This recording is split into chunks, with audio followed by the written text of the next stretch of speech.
Hi everyone, my name is Emma Eshman, and my topic for our policy presentation and paper was Community Action Agencies, also known as CAAs.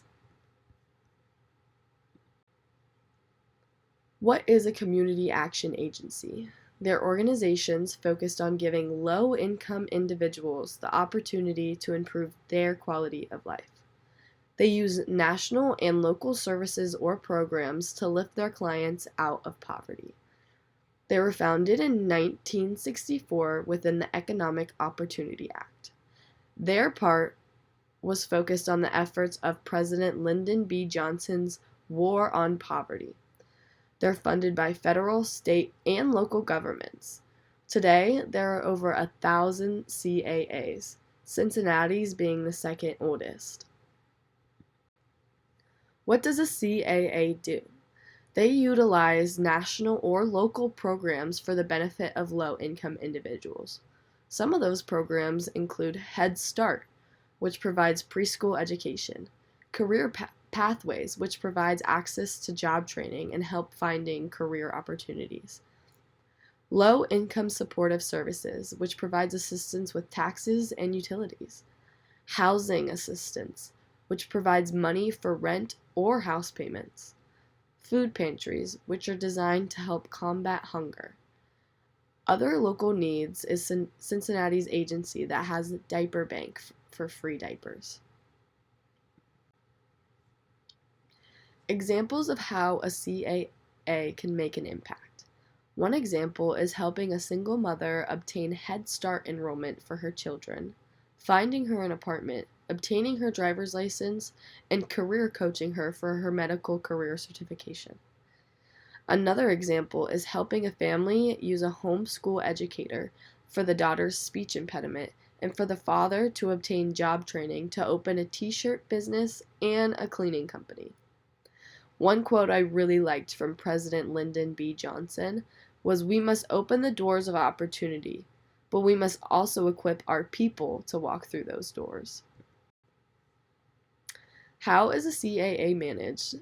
Their leadership team consists of 1/3 elected public officials, 1/3 local nonprofit and for-profit organization leaders, 1/3 low-income residents from the community.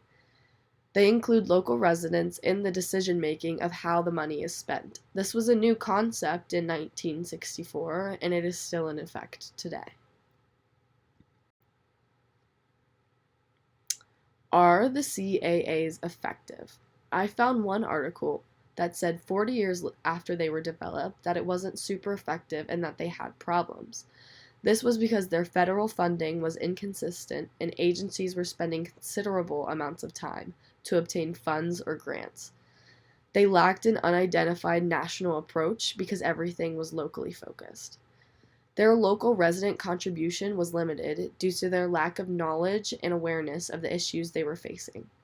Then I found another article that said 50 years later that they were effective, just 10 years after that other article, that poverty was reduced from 19% in 1964 to 15% in 2012, that they now give the public awareness of existing programs and increasing enrollments, and that their programs are now making headway in education and healthcare. Their alignment with the Nassau Code of Ethics. They follow all ethical principles. Their specific connection with the ethical standards are 1.01, their commitment to clients, which promotes well-being. 1.02, self-determination, which promotes clients' efforts to identify goals, such as jobs. 1.05, cultural competence, which empowers those in poverty. 6.01, social welfare, which impacts the general welfare locally. And 6.04, social and political action, which gives equal access to resources, employment, and services. My discussion question for the class is, should the amount of federal funding dollars in community action agencies be tied to the increase or decrease in national poverty levels, and why?